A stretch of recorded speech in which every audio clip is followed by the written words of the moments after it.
Catherine was just 10 years old when her stepmother sold her to their new wealthy neighbor. Left alone with the man, she soon discovered why he had purchased her, and the revelation almost caused her to faint. Catherine had no understanding of what a trigger was, but she had already experienced it. Normally, people get scared by something unpleasant or unexpected, but her triggers were different. Lately, the little girl had developed a fear of high heels. The sound of the front door opening, her stepmother's voice, strange laughter, and the clinking of glasses in the middle of the night now terrified her. When she heard the key turn in the lock and the door creak open, she froze in place.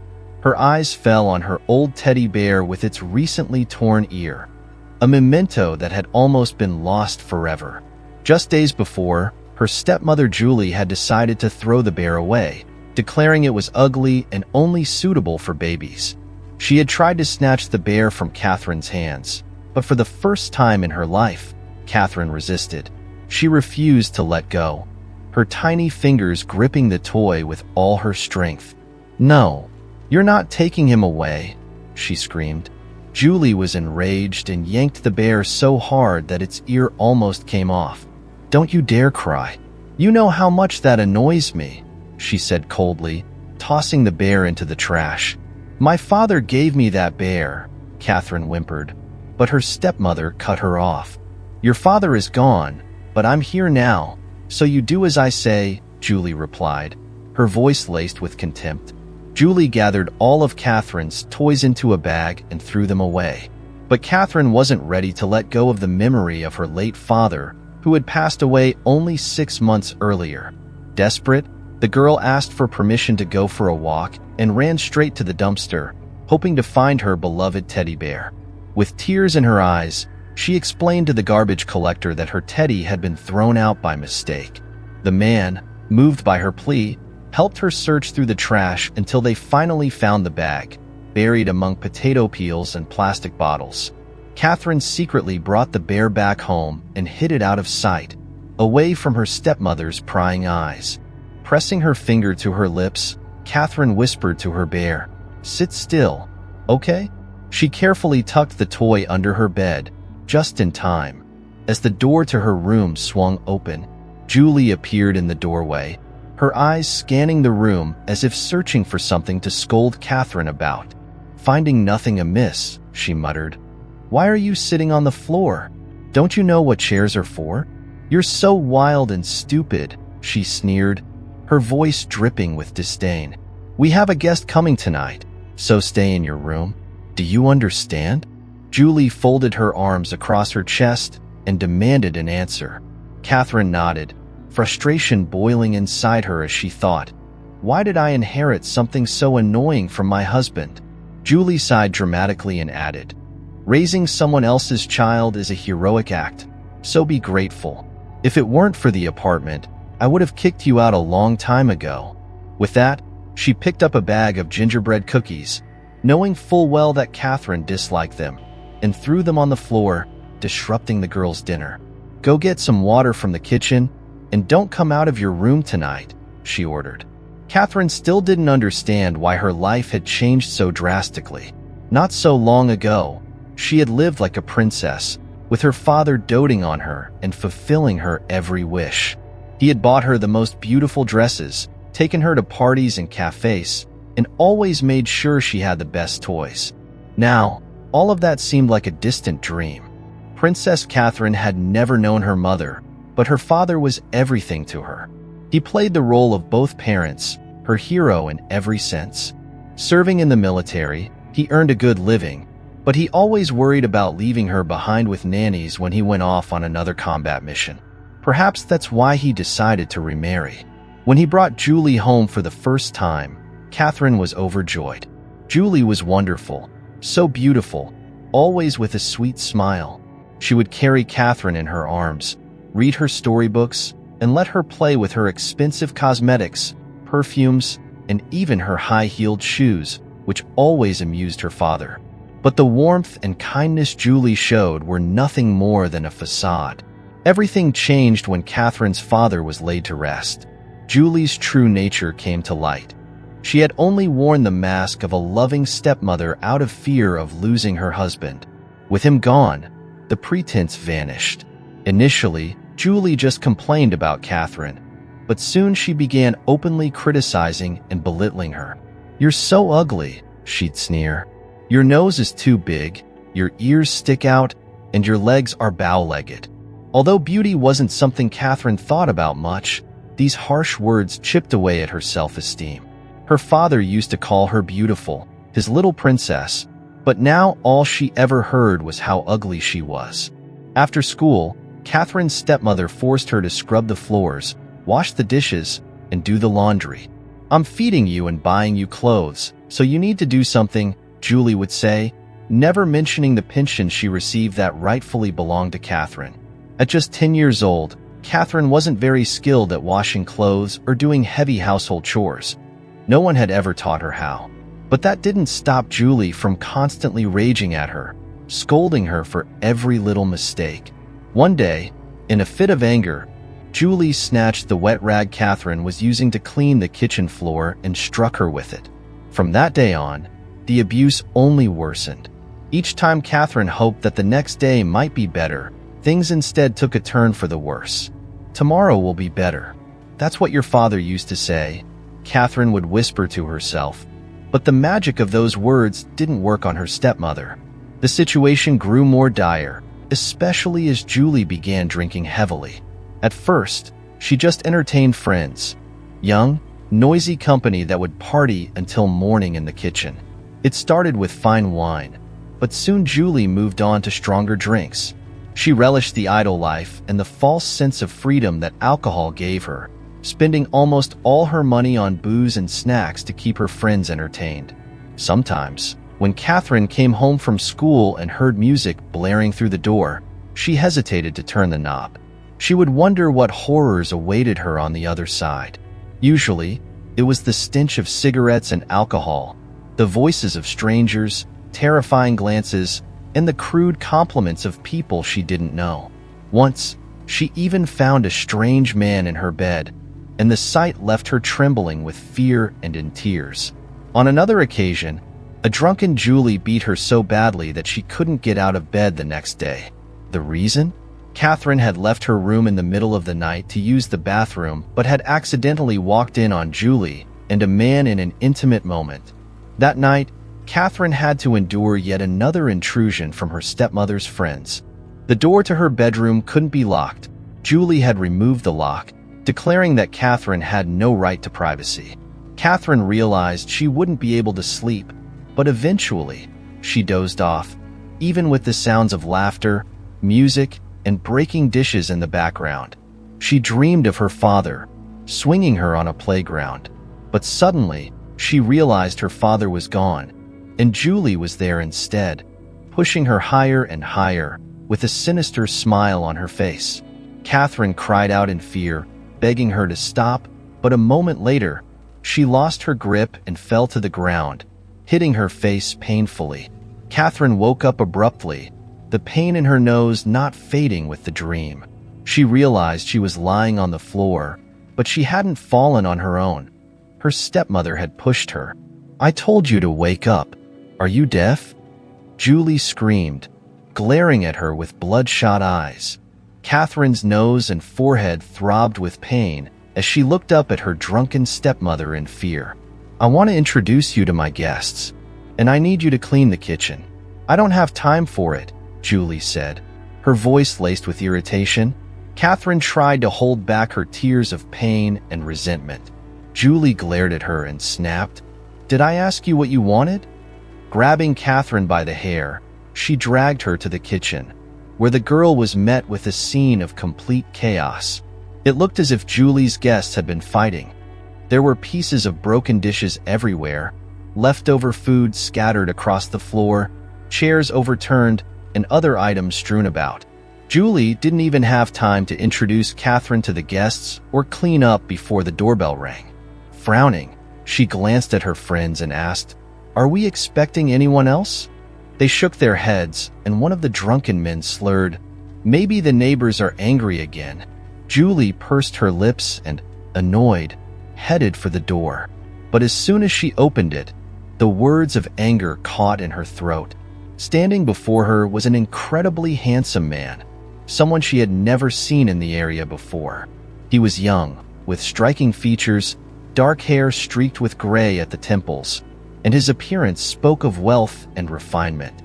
"Hello," she greeted politely, instantly adjusting her hair and smiling brightly. "Hello there. One of my friends must have called a stripper because I've never seen such a handsome man around here before," she joked, her voice dripping with false cheer. The stranger raised an eyebrow, unfazed. "I'm your new neighbor," he replied calmly. "I just moved in. I heard music and thought maybe you were having a party. Mind if I join?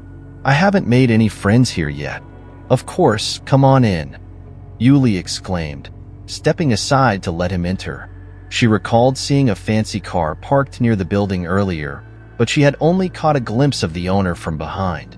Now, as the man stepped into the kitchen, he introduced himself as Matteo.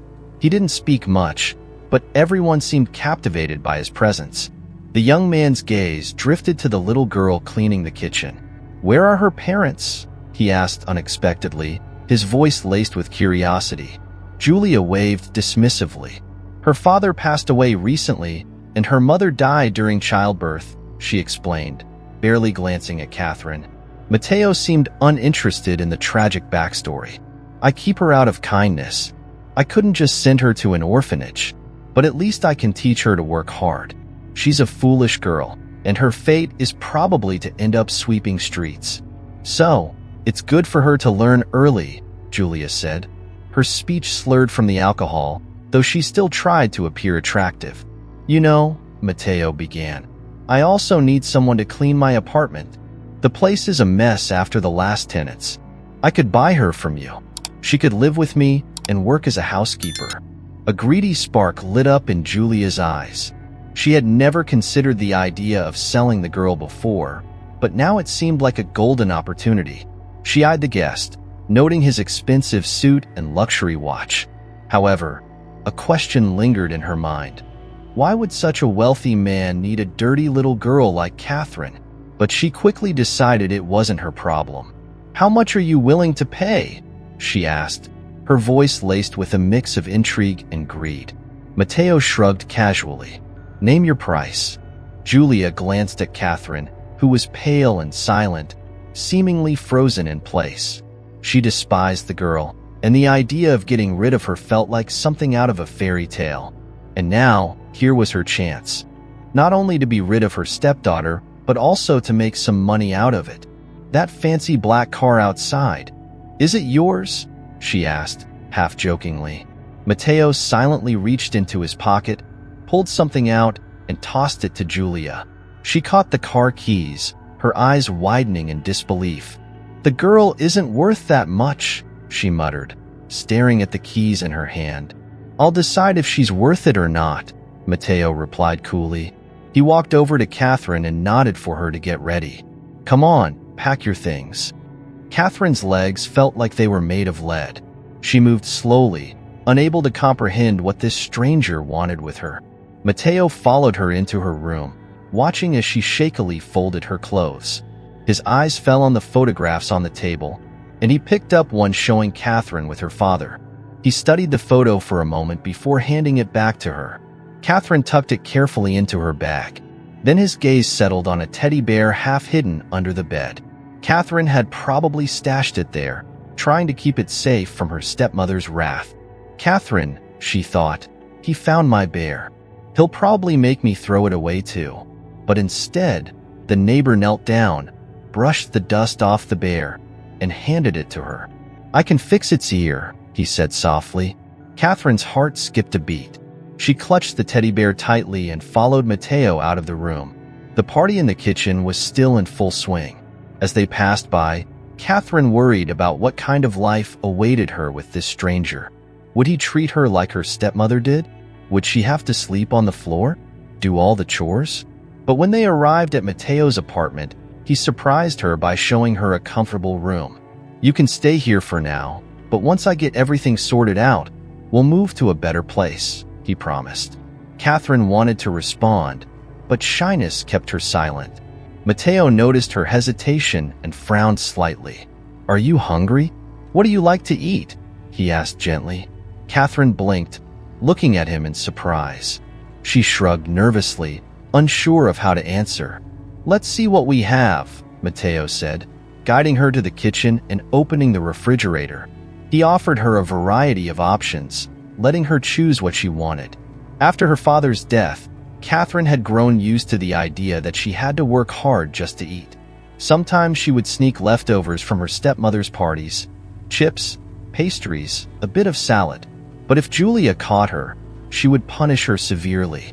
So, standing in front of the fridge now, Catherine felt a wave of anxiety.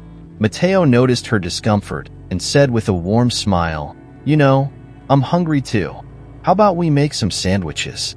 Or maybe fry some potatoes. We can cook something together, and you can help me out." He began pulling out ingredients and handing them to Catherine. They prepared dinner together, and as they cooked, Matteo chatted with her, asking about her likes, her interests, and her dreams. At some point, Catherine got so caught up in the conversation and the comforting atmosphere that it almost felt like her father was there with her again. Tears welled up in her eyes, and she struggled to swallow the lump forming in her throat. And so, Catherine's life began to change. Each morning, she woke up expecting something terrible to happen, but everything was fine. She still couldn't quite believe it, but Matteo took on the role of a caretaker with gentle determination. He bought new clothes for Catherine, letting her pick out what she liked, and often took her to the zoo and quaint little cafes. He even fixed her beloved teddy bear, though it seemed to Catherine that he had mended more than just the toy's ear. He was also repairing her broken heart. It wasn't long before she grew attached to Matteo, finding comfort in his presence and kindness. However, one night, a revelation awaited Catherine, one that would change everything. The truth came crashing down when the door to her room creaked open. For a moment, she was paralyzed by old fears, clutching her teddy bear tightly as if it were a shield. It took her a few seconds to remember that she was no longer in her stepmother's apartment, but in Matteo's home, a place where she was safe. She let out a sigh of relief, and a smile tugged at her lips as she felt Matteo approach, his hand gently stroking her hair. Catherine, feeling playful, thought about teasing him, but the mood shifted when she heard his voice, thick with sorrow. "I'm so sorry, my dear," Matteo whispered, sitting down beside her bed. "Today is the anniversary of your father's death. Can you ever forgive me for taking him away from you? I promise I'll do everything I can to make your life as good as it can be. I won't leave you alone, sweetheart. I can't replace your father, but I'll do my best to fill the void. After all, I should have been in his place." Catherine knew her father had died a hero, though no one had explicitly told her. She had overheard bits and pieces of conversation at his funeral. People said that Nicholas had served on a warship and had met his end in a catastrophic incident just before the ship was due to return home. There had been a fuel line rupture in the engine room, and the fuel quickly spread, igniting in an instant due to a stray spark. Smoke filled the compartment, and her father had died in the blaze while saving his crew. Catherine didn't know all the details, but Matteo did, because he had been there. Matteo and Nicholas had been in that compartment together, amidst the horror and chaos. Matteo had managed to shut off the fuel valve, but the smoke spread too quickly, and he lost consciousness. When he came to, he was outside in the fresh air, his fellow sailors telling him that Nicholas had pulled him out. But Nicholas had gone back into the flames, trying to stop the water supply and prevent an explosion. Though he managed to escape the inferno, Nicholas suffered severe burns, and the doctors couldn't save him. In the end, Matteo brought his friend's body home, forever haunted by the guilt that Nicholas had sacrificed himself trying to save him. Nicholas hadn't just saved Matteo, he had saved the entire crew. While Matteo was single, Nicholas had a daughter, Catherine. He often showed his friends pictures and videos of his little girl, making it clear that she was the center of his world. Knowing that made it all the more painful for Matteo to realize that his friend was gone and the girl was left without a father. Initially, Matteo hadn't planned on adopting Catherine. He saw her for the first time at Nicholas's funeral. She stood quietly, tears streaming down her face, clinging to her teddy bear while her stepmother, Julia, held her hand and made promises to everyone about taking care of the child. As they walked toward the car, Matteo followed, intending to offer his help and share the story of his friend's bravery. But what he witnessed stopped him in his tracks. The moment they were out of sight, Julia's mask of kindness slipped away, and she cruelly tore the teddy bear from Catherine's grasp. Julie snatched the teddy bear from the little girl's hands with no remorse and coldly ordered her to wait in the car while she lit a cigarette and made a phone call. "Yes, the burial is over, but now we have to head to the restaurant for the funeral dinner," she complained. "I have to take care of this child, but what else can I do? I'll just have to be patient until she comes of age. I want to keep her property." It was then that Matteo realized the truth. Julie's tears at the funeral had been nothing but a facade. His heart ached with concern for the girl, but he couldn't solve the problem right away. Duty called, and Matteo was forced to return to service. However, he couldn't shake the worry gnawing at him, so when he finally returned, he rented an apartment in the same building and fought to take custody of Catherine away from Julie.